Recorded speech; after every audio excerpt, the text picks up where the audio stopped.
1986 உள்ளாட்சி மன்ற தேர்தலிலே போட்டியிட்டு வெற்றி பெற்று அண்ணன் நேரு அவர்கள் போல அவர் சேர்மனாக இருந்தார். நான் ஊராட்சி மன்றத்தினுடைய தலைவராக அன்று 86 பொறுப்பேற்றதிலிருந்து 40 ஆண்டு காலமாக இந்த மாவட்டத்திலே பொறுப்பில் இருந்தாலும் இல்லாவிட்டாலும் பொதுப்பணியை மக்கள் பணியை நான் ஆற்றிக் கொண்டு வருவது பலருக்கு உங்களுக்கு தெரியும். அதே போல் நம்முடைய அண்ணன் நேரு அவர்கள் அண்ணன் வேலு அவர்கள் எல்லாம் 50 ஆண்டுகளுக்கும் மேலாக பொதுப்பணியிலே அரசியல் பணியில் ஈடுபட்டு இந்த அவையிலே பல ஆண்டு காலம் இருந்தவர்கள். அதே போல் நம்முடைய அவை முன்னவர் அவர்களுக்கு இருக்கின்றார் அண்ணன் செங்கோட்டையன் அவர்கள் 77 இருந்து இந்த அவையில் இருக்கின்றார்கள். ஏன் பேரவைத் தலைவர் அவர்கள் நீங்களே கூட புரட்சித் தலைவர் எம்ஜிஆர் காலத்தில் இருந்து 1980 இந்த அவைக்கு வந்து பொது சேவையிலே உங்களை ஈடுபடுத்தி கொண்டு இந்த அவையினுடைய நடவடிக்கைகளெல்லாம் உன்னிப்பாக நீங்கள் பார்த்த காரணத்தால் தான் இன்றைக்கு ஓரளவு பேலன்ஸ் பண்ணிக்கிட்டு இருக்கீங்க. முழுசாக பண்ணுவீங்கன்னு சொல்ல முடியாது, இவ்வளோதான் உங்களால் பண்ண முடியும். ஓரளவு பேலன்ஸ் பண்ணி இந்த பக்கமும் பார்க்குறீங்க அந்த பக்கமும் பார்க்குறீங்க, ரெண்டு பக்கமும் பிரச்சனை இல்லாத அளவுக்கு இந்த அவையை கொண்டு போக வேண்டும், அமைதியாக நடத்த வேண்டும் என்று நீங்கள் விரும்புகின்றீர்கள். அதற்கு முழுமையாக எங்களுடைய தலைவருடைய தலைமையிலே நாங்கள் உங்களுக்கு ஒத்துழைப்பு தந்து கொண்டிருக்கின்றோம். ஆனால் இங்கே நிலை என்னன்னு சொன்னால் இந்த இதில் போகிறதில் மக்கள் பார்த்து என்ன சொல்கிறாங்கன்னா, பொதுவாக எதிர்கட்சிகள் கேள்வி கேட்கக்கூடிய நிலையிலே வருவார்கள். நீங்கள் ஒவ்வொரு ஆண்டும் பார்த்துட்டே இருப்பீங்க. இத்தனை ஆண்டு காலம் சட்டமன்றத்தை பார்க்கின்ற பொழுது எதிர்கட்சி உறுப்பினர்கள் ஆளுங்கட்சியை பார்த்து என்ன கேள்வி கேட்பார்கள், மக்களுக்கு தேவையானதை மக்கள் என்ன கேட்க வேண்டும் என்று விரும்புகின்றார்களோ, மக்கள் என்ன பிரச்சனையில் இருக்கின்றார்களோ அந்த பிரச்சனை கேள்வியாக ஆளுங்கட்சியிடத்திலே கேட்பார்கள். ஆளுங்கட்சி உறுப்பினுடைய கடமை என்ன என்று சொன்னால், என்ன கேள்வி எதிர்கட்சிக்காரர்கள் கேட்கின்றார்களோ அந்த கேள்விக்கு சரியான பதிலை சொல்லி அவர்களை கன்வின்ஸ் பண்ணி இந்த அவையை அமைதியாக நடத்துவதற்கு முயலக்கூடியவர்கள் தான் ஆளுங்கட்சியை சார்ந்தவர்கள். இந்த நடைமுறை தான் இப்போலாம் இருந்திருக்கு. சில நேரங்களில் சலசலப்பு வருவது சாதாரணமாக. ஆனால் இப்போ இந்த ரெண்டு கூட்டத்தோடு நாம் பார்க்கின்ற பொழுது மக்கள் என்ன நினைக்கின்றார்கள்னா, நம்ம பிரச்சனையை எதிர்கட்சி போய் பேசுகிறாங்க, எதிர்கட்சி தலைவர் பேசுகிறாரு, ஆனால் பிரச்சனை என்ன கேள்வியை கேட்கிறாரோ அந்த கேள்விக்கான பதில் ஆளுங்கட்சி தருவதில்லை. ஆனால் ஆளுங்கட்சி என்ன சொல்லுது, ஏதாவது தேவையில்லையா சில பிரச்சனைகளை சுற்றி வளைச்சு கொண்டு வந்து கடைசியில் எதிர்கேள்வியை போடுறாங்க எதிர்கட்சிட்ட. அந்த எதிர்கேள்வியை போடுகின்ற பொழுது சில வார்த்தைகளை எதிர்கட்சியில் உறுப்பினர்களுடைய உறுப்பினர்களை அவருடைய உணர்வுகளை தூண்டக்கூடிய வகையிலே ப்ரொவோக் பண்ணக்கூடிய வகையிலே சில வார்த்தைகளை போடுகின்ற காரணத்தால் உங்களை அவர்கள் தர்ம சங்கடத்திற்குள்ளாக்குகிறார்கள் என்பதுதான் என்னுடைய பதில். அவை முன்னவர் நான் அதை பற்றி விளக்கமாக அவர் பேசி முடிக்கிட்டு மாண்பு பேரவைத் தலைவர் அவர்களே, மாண்பு உறுப்பினர்கள் மானிய கோரிக்கை பேச வேண்டிய நேரத்தில் எதிர்கட்சியும் ஆளுங்கட்சியை பற்றி விவாதித்துக் கொண்டிருக்கிறார். அதை தவிர்த்து நீங்கள் மானிய கோரிக்கையில் உரையாற்றினா நன்றாக இருக்கு. எங்களுக்கு தெரியும் பதில் சொல்றதுக்கு, அது வேண்டாம், நாங்கள் பார்க்குறோம். மாண்பு தலவாய் சுந்தரம், மாண்பு தலவாய் சுந்தரம். மாண்பு பேரவைத் தலைவர்களே, அவர் உள்ளான உண்மைக்கு புறம்பாக சொல்றேன். அவர் காங்கிரஸிலிருந்து அதிமுக 6 ஆண்டு காலம் ராஜ்யசபா எம்பியாக இருந்து தேமுதிகவுக்கு போய்விட்டு இப்பொழுது திமுகவில் இருந்து திமுகவில் இருந்து கொண்டு இப்பொழுது பேசிக் கொண்டிருக்கிறார். ஆக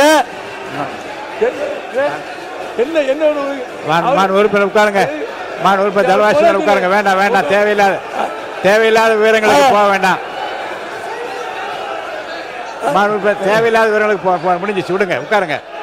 நீங்க மாண்பு உறுப்பினர் கே.என். நேரு அவர்கள், மாண்பு உறுப்பினர் கே.என். நேரு அவர்கள் உட்காருங்க. மாண்பு பேரவைத் தலைவர், மாண்பு பேரவைத் தலைவர் அவர்களே, தேவையற்ற கொஞ்சம் உறுப்பினர் உட்காருங்க. தம்பி உட்காரு.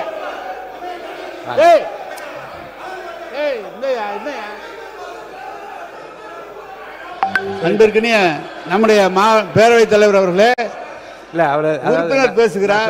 சொல்லிட்டேன். உறுப்பினர் பேசும்போது சம்பந்தப்பட்ட அமைச்சர்களோ அவை முன்னவரோ பேசலாம். இவருக்கு நீங்க தேவையில்லாம் ஒரே கிளாரிபிகேஷன் நினைச்சேன். இல்ல நான் வந்து அந்த கிளாரிபிகேஷன் அது பாயிண்ட் ஆஃப் ஆர்டர் நினைச்சேன். இது கிளாரிபிகேஷன் இல்ல, பாயிண்ட் ஆஃப் ஆர்டர் இல்ல. போதும். தலவாய் சுந்தரத்துக்கும் இதுக்கு என்ன பிரச்சனை? அவரை ஏன் கொடுக்குறீங்க? அப்ப எங்களுக்கு கொடுங்க, நாங்களும் பேசிக்குவோம். மாண்பு உறுப்பினர், அது நானே சொல்லிட்டேனே, நானே அதை பற்றி விளக்கம் சொல்லிட்டேன். தேவையற்றது.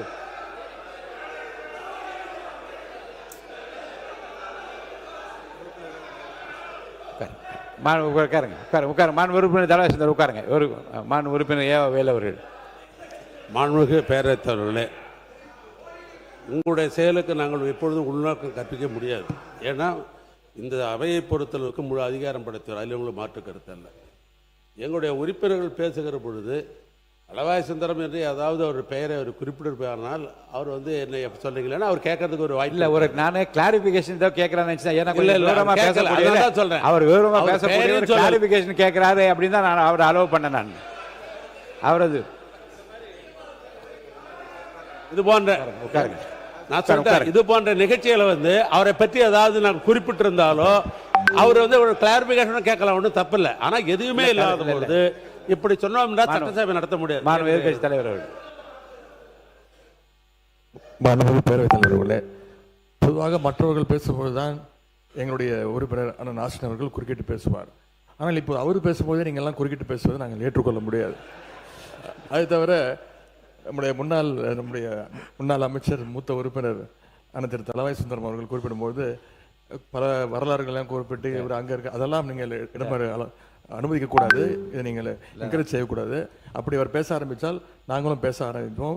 ஏன்னா இங்கே இருக்கக்கூடிய பல்வேறு தலைவர்கள், பல்வேறு உறுப்பினர்கள் பல்வேறு இடங்கள்லேருந்து வந்திருக்காங்க. இப்போ எங்கே இருக்காங்களோ அங்கே அவங்க உண்மையாக பணியாற்றி கொண்டிருக்கிறாங்க. மாண்பு எதிர்க்கட்சியாளர்களும் மற்ற உறுப்பினர்களுக்கும் அவர் கையை உயர்த்திய போது ஒரு கிளாரிஃபிகேஷன் கேட்கிறார் என்று நினைத்தான் அனுமதித்தால் அது பாயிண்ட் ஆஃப் ஆர்டரா என்று பார்த்தேன்.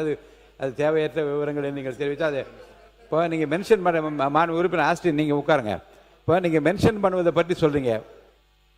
அவையில் கேள்வி நேரம் இல்லாத போதும் கவன ஈர்ப்பு தீர்மானங்கள் எடுத்துக்கொள்ளப்படாத போதும் நான் என்ன நினைத்தேன் என்றால், நிறைய உறுப்பினர்கள் புதிதாக வந்தவர்கள் ஏற்கனவே இருந்தவர்களுக்கு இந்த கூட்டத்தொடர் முடிவதற்குள்ளாக நாமும் சட்டசபையில் மக்களுடைய கருத்துக்களை பேச வேண்டுமே என்கின்ற அந்த விருப்பத்தின் அடிப்படையில் அவர்களுக்கெல்லாம் ஒரு வாய்ப்பு தர வேண்டும் என்றுதான் வினாக்கள் விட இல்லாத நேரத்திலும் இந்த கவனிப்பதில் இல்லாத நேரத்தில் நான் மென்ஷன் பண்ணுங்க, பதிவு செய்யுங்கள் என்று உங்கள் தொகுதி பிரச்சனைக்காக தான் நான் அனுமதித்தேன். அந்த தொகுதி பிரச்சனை பற்றி பல உறுப்பினர்கள் அது மென்ஷன்ஸ் பதிவு செய்கிற போது அவர்களுக்கும் மக்களுக்கும் இருக்க அந்த தொடர்புகள் வெளியே தெரிய வேண்டும் என்பது ரொம்ப அவசியமாக எனக்கு பட்டது. ஆனால் அதுவே எந்த அளவுக்கு கொண்டு போய் நிறுத்தி இருக்கிறது என்றால், ஏதோ அமைச்சர்களுக்கு பதில் சொல்ல தெரியவில்லை என்பது போன்ற தோற்றத்தையோ அல்லது பதிலே வரவில்லை என்கின்ற அந்த எண்ணத்தை ஏற்படுத்துவது அமையுமேனால் நீங்களே யோசிக்க வேண்டும். நான் ஜனநாயகபூர்வமாக உங்கள் கருத்துக்களை சொல்வதற்கு மாண்புமிகு அமைச்சர் அவர்கள் பதில் கிடைத்த பிறகுதான் நான் அனுமதிக்க வேண்டும். அதுதான் விதி. ஆனால் அதை ஏன் அனுமதித்தேன் என்றால், ஒருவேளை சில அமைச்சர் இப்போ பதிலும் சொன்னார்கள். நீர்வளத்துறை அமைச்சர் 3 வினாக்களுக்கு நேற்றே பதிலளித்தார்கள். இப்போது நம்முடைய தொழிலாளர் துறை அமைச்சர் சுற்றுச்சூழல் அமைச்சர் பதிலளித்தார்.